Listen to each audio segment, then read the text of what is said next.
Shalom, salam sejahtera bagi kita semua. Damai dan sukacita menjadi bagian saudara dan saya di hari ini.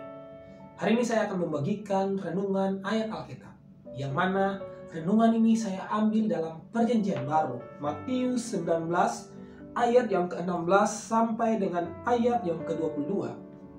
Dengan perikop orang muda yang kaya.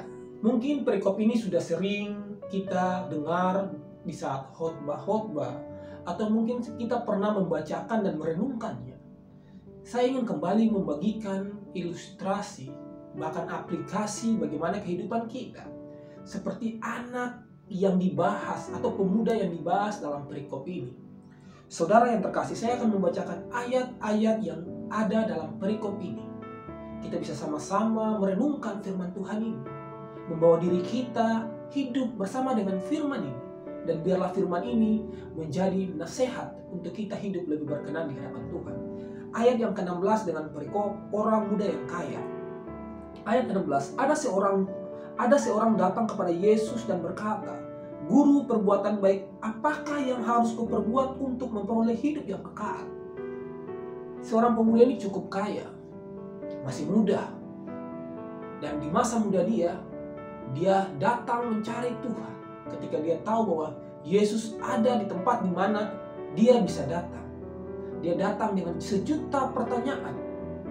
Dia ingin menanyakan hal bagaimana dia bisa ada dan bisa memiliki kerajaan surga dalam kehidupan dia. Kadang-kala kita seperti pemuda ini. Kita mau melakukan sesuatu yang berkenan kepada Tuhan. Tapi motif kita ingin memiliki surga. Inilah motif dari pemuda yang kaya ini. Dia datang ke Tuhan mempertanyakan itu. Berharap bahwa dia bisa mengikuti syarat-syarat untuk bisa memiliki hidup yang kekal di surga. Apa kata Yesus? Di dalam ayat yang ke-17, jawab Yesus, "Apakah sebabnya engkau bertanya kepadaku tentang apa yang baik? Hanya satu yang baik. Tetapi jikalau engkau ingin masuk ke dalam hidup, turutilah segala perintah Allah."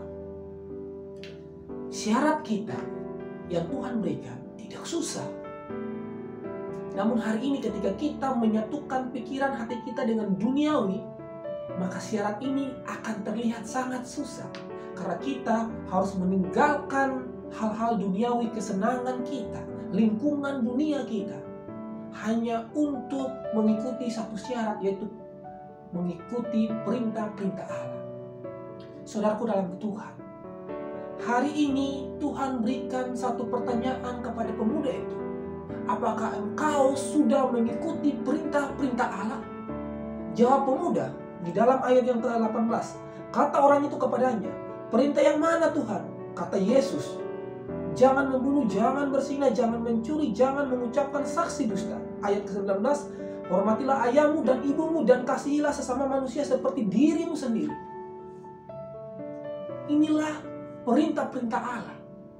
Tanpa kita sadari, poin-poin atau unsur yang ada dalam perintah yang tadi disampaikan dalam firman Tuhan, itu adalah perintah hukum Taurat. 10 hukum Taurat, di mana hukum Taurat yang ke-5 sampai dengan hukum Taurat yang ke-10 membahas tentang hubungan intensitas kita dengan sesama manusia. Hubungan kita yang harus kita lakukan di dunia ini, yaitu mengasihi sesama manusia seperti dirimu sendiri. Perintah-perintah ini tanpa disadari, pemuda yang ingin bertanya kepada Tuhan ini telah melakukan itu semua dalam kehidupan dia. Dia telah menghormati, dia telah membantu, dia telah melakukan hal-hal yang tadi disampaikan oleh Tuhan. Jadi seakan-akan dia merasa bahwa dia sudah sempurna. Dia merasa bahwa semua kriteria syarat-syarat untuk memiliki hidup yang kekal ini sudah dilakukannya dalam kehidupan dia. Seperti kita manusia ini. Di saat ini kita merasa bahwa kita udah pergi ke gereja, kita udah berdoa setiap hari, kita udah baca Alkitab setiap hari, kita sudah membantu orang sana sini. Kita merasa bahwa hal itu sudah menjamin kita hidup kekal. Kembali lagi, iman kita, penyerahan hidup kita lah. Ketika kita mau sungguh-sungguh, tanpa belas kasihan meninggalkan dosa dan dunia kita, tanpa mengaduk-adukan antara dunia dan surga, tanpa campur tangan dunia untuk kita bisa hidup lebih dekat dengan Tuhan. Betul-betul hidup sempurna di hadapan Tuhan. Itulah jaminan keselamatan. Dan jaminan keselamatan itu sudah Tuhan berikan di kayu salib. Dengan kematiannya kita peroleh jaminan keselamatan.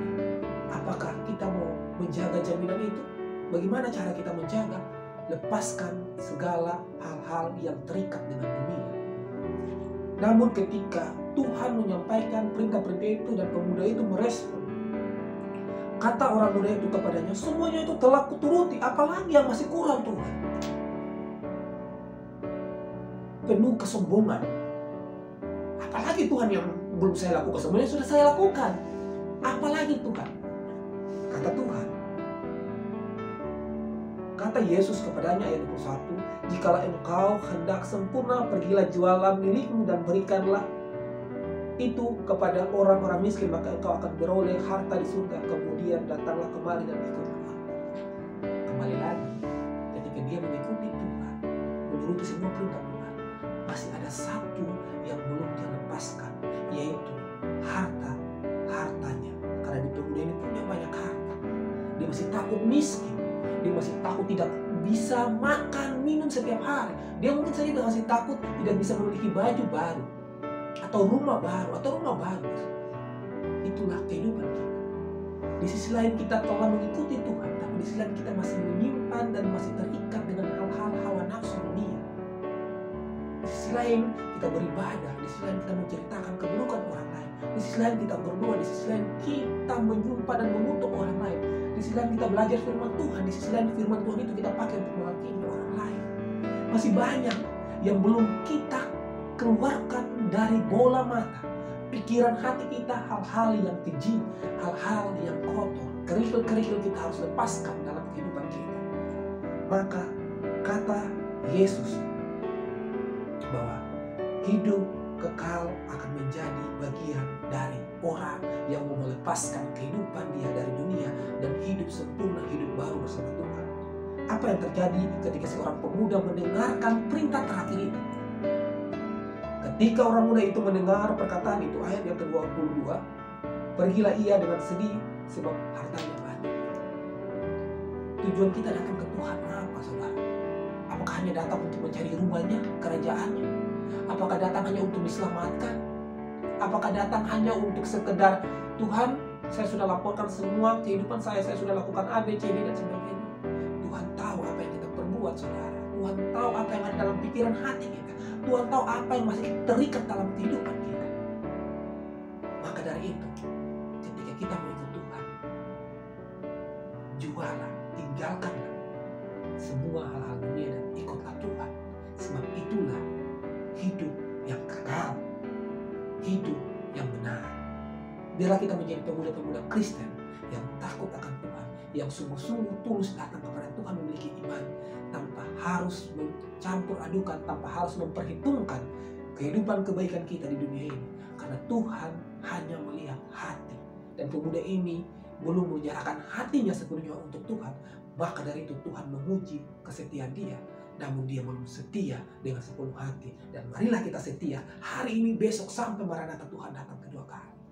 Tuhan Yesus memberkati kita semua. Haleluya. Amin.